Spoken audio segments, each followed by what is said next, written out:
उसके बाद एक ब्राह्मण देवता आए, रानी तारा और बेटा रोहितास को 40 भार सोना देकर के खरीद लेते।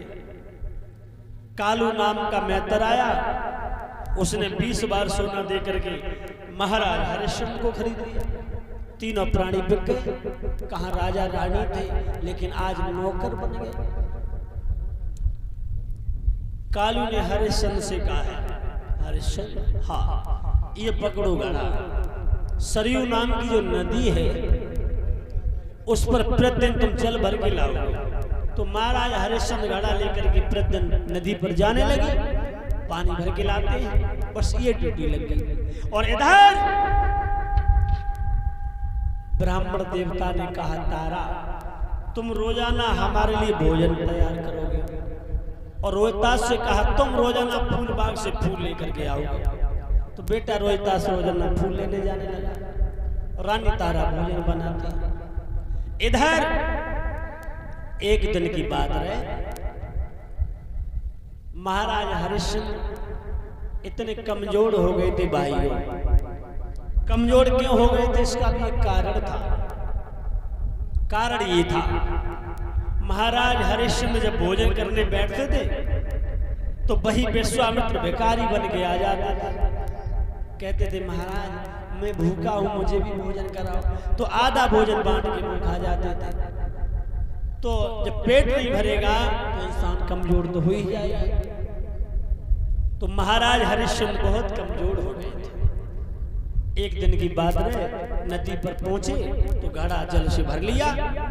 अब उठाने का प्रयास कर रहे हैं तो घड़ा उठ नहीं रहा, यानी सिर तक नहीं पहुंच रहा है, असमर्थ हो गए। तब तक भगवान की ऐसी कृपा हुई, रानी तारा भी उसी घाट पर जल भरने के लिए पहुंच गई। तो रानी तारा जैसे घाट पर पहुंची, हरिश्चंद्र बोले, तारा हाँ स्वामी जी, हमारे घड़े से थोड़ा हाथ लगवा दो, मुझ पर घड़ा उठ नहीं रहा है। रानी तारा कहने लगी, महाराज आप कालू मेहतर का घड़ा भर रहे हैं, मैं ब्राह्मण का, मैं आपके हाथ से मैं अपना हाथ नहीं लगाऊंगी, मेरा धर्म नष्ट हो जाएगा। मैं आपको उपाय बता रही हूं, आप जल के अंदर प्रवेश हो जाए,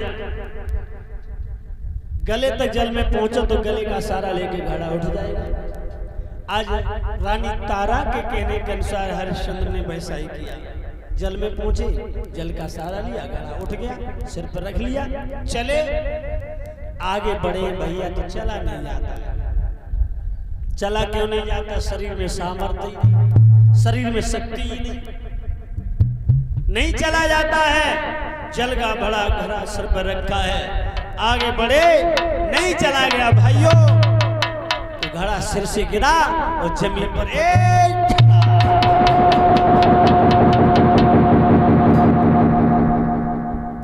फूट गया।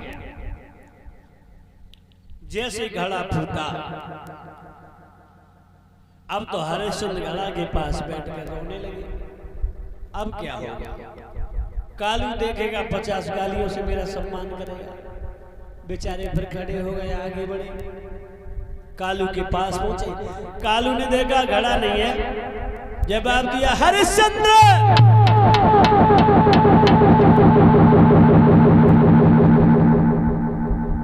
इधर आओ, घड़ा कहाँ है, कहाँ है घड़ा? जवाब दिया, महाराज घड़ा फूट गया। फूट गया? ये बताओ, तुम रोजाना घड़ा फोड़ोगे, मैं कहां से लाऊंगा? इधर आओ, इधर आओ, ये पकड़ो लाठी, आज से तुम मरघट में मरघटिया का काम करोगे। हरिश्चंद्र बोले, स्वामी जी आप मरघटिया से भी घटिया काम बता दो, मैं करने के लिए तैयार हूं। हाथ में लाठी दे दी और मरघट में पहुंचा दिया।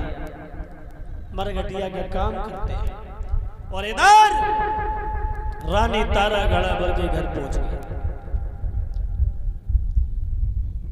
भाइयों, विश्वामित्र ने विचार किया, मैंने इनके धर्म को अभी नहीं देखा पाया। बेटा रोहितास रोजाना फूल लेने बाग में जाता है, चलो आज सर्प का रूप धारण करके बेटा रोहतास की उंगली में डस गया। विश्वामित्र सर्प बन करके राजा हरिश्चंद्र का पुत्र रोहतास जब फूल तोड़ने जाता था उसी बाग में पहुंच गए और फूलों में जाकर छुप के बैठ गए। इधर बेटा रोहतास फूल लेने के लिए बाग में पहुंचा, हाथ में फूलों का दोना है, फूल तोड़ता है दोने में रखता है, तोड़ता है दोने में रखता है। विश्वामित्र फूलों में छुपे सर्प बने बैठे। आगे जैसे बेटा ने हाथ डाला, सर्प ने उंगली में डस लिया, फुसकार लगाई,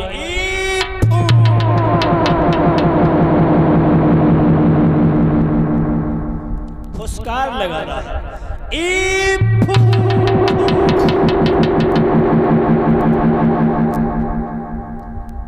बेटा रोहतास ने सर्प को देखा, भैया रे भैया, हाथों से फूलों का दोना छूट के जमीन पर गिर पड़ा।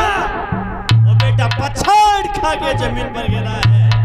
हा माता, हा पिता कह के बुरी तरह से जमीन पर लौट रहा है, धूल भकोस रहा है। बेटा को कोई गोद में उठाने वाला भी नहीं है, पछाड़े खा रहा है।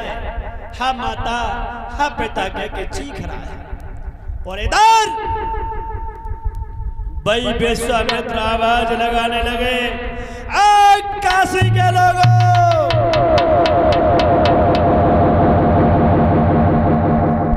बाग में किसी के छोटे से बच्चे को करिया सर्प ने डस लिया है।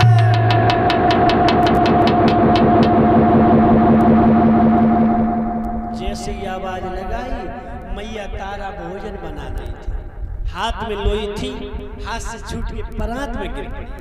झटका लगा, मेरा इकलौता बेटा ही अभी फूल लेने गया है, मुझे मालूम पड़ता है मेरे लाला कोई करिया सर्प ने डस लिया। मैया तारा आगे बढ़ी, ब्राह्मण देवता से बोली, ब्राह्मण देव मेरा बेटा फूल लेने गया है, मुझे मालूम पड़ता है मेरे लाला को करिया सर्प ने डस लिया। ये तुम्हारी आज्ञा मिल जाए तो मैं अपने बेटा को देखा। ब्राह्मण कहने लगा,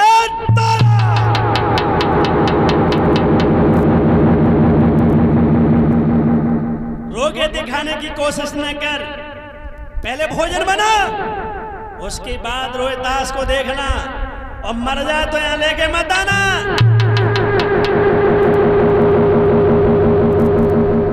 वहीं पर फेंकाना, फेंकाना। रानी तारा बेचारी असमर्थ हो गई, भोजन बनाने लगी, भोजन बना के रख देती है। उसके बाद बेचारी बाग के लिए चली है, और जब बाग में पहुंची तो मैया तारा ने क्या देखा, छोटा सा बेटा रोहतास जमीन पर पड़ा है, मुख से धूल निकल रही है, फुसू कर डाल रहा है, धूल में खुश रहा है। मैया ने अपने लाला को देखो, जाते जाते पछाड़ खा के मैया अपने बेटा को घुटनों पर रख लिया, और वो तारा मैया मुंह पर मुंह रख के रोने लगी, मेरे लाल, बेटा रोहतास आंखें खोले मेरे लाल, बेटा बेटा, ए बेटा।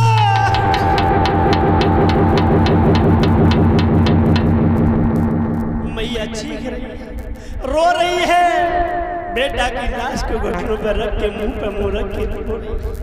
मैया को कोई समझाने वाला भी नहीं।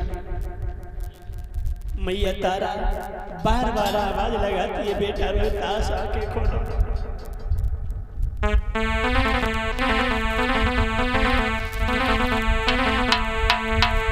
चैत गर्भ में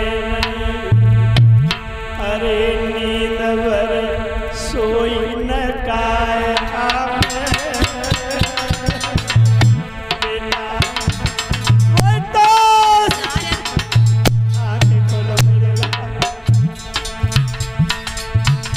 मैंने पार कियो पर